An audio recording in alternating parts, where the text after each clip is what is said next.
Good morning, everybody, and welcome back to your Lunch Break Live. My name is Savannah. If you are new here, today is Tuesday, March the 9th, and this is the second, or I should say not the second, I think this is the third day actually in our installment of Voices of the Pandemic, where we are talking to people across Alabama and publishing their stories about what it's meant for these people to live in Alabama over the last year during the pandemic. So today we're talking about people in business. Tomorrow we're talking about people in the sports and entertainment world. So to kind of preview some of the stories coming tomorrow, I thought it'd be interesting to have our own Michael Casagrande come on here and talk about his experience over the last year, seeing these spring events change, going from crowdless or very small crowds and tailgate-less football games.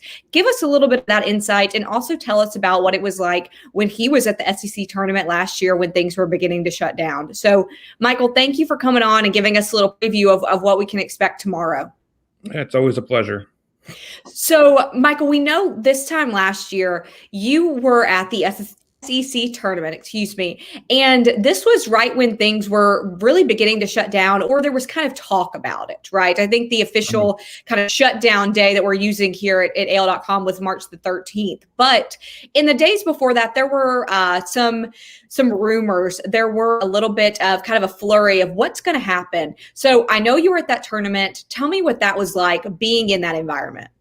Yeah, no, it was weird. It was kind of eerie entering the whole thing because it felt like in your mind, you felt like something was happening. There was this buzz in the air that like this is not going to end well. But we also have this like mindset that like it's always going to be okay because the stuff never happens here. We never get shut down, and we don't stop playing sports, or the nation doesn't come to a halt because of a disease. There's nobody alive today, except for a few people even remember anything like that. So it was just sort of like we're going to be all right. This will blow over. It won't really be what we think it might be. But then it was the night of the 11th, March 11th, that Wednesday night. We were there for the practices that day in Bridgestone Arena for Alabama practice that day, for the game the next day. And it just started to feel weird. There were just the meetings were starting to happen. Conferences were deciding to go without fans. They announced they were going to not have fans the next day at the game, and everybody booed. But it was just very, like, it felt surreal being there because you knew stuff was happening, and like things were starting to happen fast. And the NBA game got canceled right before tip off with the Jazz and the Thunder, and Tom Hanks was sick, and another coach went down. It looked like he might have had COVID. He ended up having the flu, but it was just creepy. And we were sitting there, me and Joe Goodman, columnist, were trying to document that moment in Bridgestone Arena. And I remember turning around and looking at the crowd. It wasn't a big crowd. It's the Wednesday night. It's not really the big games. And I took a picture and I said, this is the last time we're going to see people gathered in a place like this in large numbers, for a while.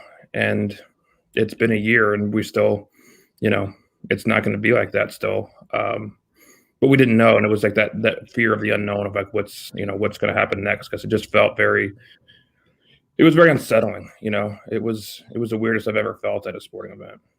And I almost kind of use that feeling as if you're especially from the South, especially in Alabama, the feeling of when there's a tornado that's about to come. You walk outside and it just feels different. You can feel it in the air. And it's almost like the experience you're describing of just something isn't right. I'm not positive what it is, but I don't feel that it is normal. And I know we're all so tired of hearing that word, normal and new normal. But unfortunately, that's what this was. This was a shift from our normal lives. And I know you took that picture and said, look, this is the last time we're going to see this for a while. And I would have hated at the time to say you were right, but you 100% were right in that thinking. So you have spent the last year still doing your job and covering sporting events, especially Alabama sporting events for the University of Alabama. And I would love to hear your look back at those events that had very limited fans, that did not have tailgates, and were not the normal Alabama experience that most of us are used to. Yeah, no, I mean, I use the word surreal throughout this whole year, just going to pulling up to Bryant-Denny Stadium without a single, there were barely traffic cops out there. You didn't need it. You could just pull right up to the stadium and park in, our parking lot and walk right into the game you didn't really have to stop or slow down. It was very weird to be on a sunny Saturday in the fall, Bryant-Denny, Alabama, Georgia, the Iron Bowl. And it was just, there were 20,000 people there. And when they're spread out like the way it is, it doesn't feel like even 20,000 people. It was unique. And I tried to kind of embrace it in a sense or soak it in, because it just, hopefully this is going to be a very unique experience, and that we won't be, we won't have to be that necessity for that kind of surreal setting and, limited crowds and no marching bands. It felt like such an anomaly, and hopefully it is, that to be able to document it and be there for it and witness it. Because things can start to feel the same every year. Sports, especially Alabama football, can kind of feel like the same thing every year. It's a good thing for Alabama fans, but this was just a unique experience, and I just kind of wanted to be able to tell that story in different ways throughout the year. And it's been difficult, but it's, that's our job. Right. And I know you say you hope it's an anomaly. I think we all do. We know that coming up for fall season, several colleges, and I believe the University of Alabama is one of them, has announced that they will go back to in-person classes. So in full in-person classes. And so I've got somebody like Larry here who says he's ready for full capacity stadiums. Michael, is that a conversation that is happening right now between college athletic associations? Well, it's certainly being talked about by athletic directors, and they're planning on it. That's what Greg Byrne at Alabama says. That's the plan. And there's a lot of careful wording in these kinds of things. You can always change the plan moving forward. And I think that's the hope and that's the goal. It's not chiseled in, a tablet somewhere that it's 100% for sure that's the way it's going to be, but that's what they're shooting for. And that's the hope, that with the vaccines and the herd immunity, that it will become more of a possibility to get back towards normal by the fall. It's not, can't say for sure, but at least things are seeming heading in that direction. I know none of us can see into the future and say that. If we could, then maybe we wouldn't be here at all. Maybe we would have avoided this. But I want to quickly go back to the SEC tournament that you were at last year. And I know that you said the crowds were dwindling that, I think that last day you were there, the day you mentioned. And that was partially because it was a weeknight. It wasn't a prime time weekend game. So the dwindling crowds could have been because of that and not because of the threat of coronavirus, which is probably likely. But I think it's interesting that this is the same time this year now, SEC tournament starting back up. I know that you are not going to be working on another exciting project, but what is the expectation for this year's SEC tournament? Yeah, it's limited, just like everything. I think 3,400 or so fans will be allowed in at a time. The media's limited. I think only three writers for each school were credentialed. So it's on a smaller scale. There's a lot of things. There isn't a playbook for this kind of stuff. Before this year, I don't if there ever were contingency plans for how to handle limited capacity, especially with an indoor event. It's different from a stadium where there's more free flowing air. That there's more concern that an indoor event could become a super spreader kind of event. But it's going to be interesting to hear from the people who are there what it's like, if they can compare it to what it was a year ago.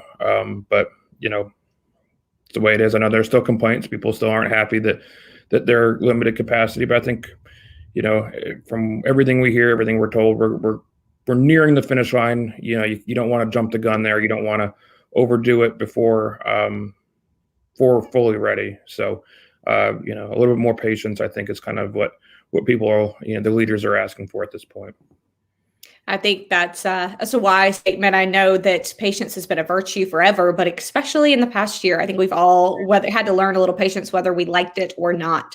But I want to talk about the stories coming out tomorrow. And those are some of these stories of people across the state who are involved in the sporting event industry, involved in entertainment in some form or fashion. And I know you had a hand in telling some of those stories and getting those stories ready. So what have you seen in those stories about people in the sporting business and the entertainment business talking about their last year? What are they saying?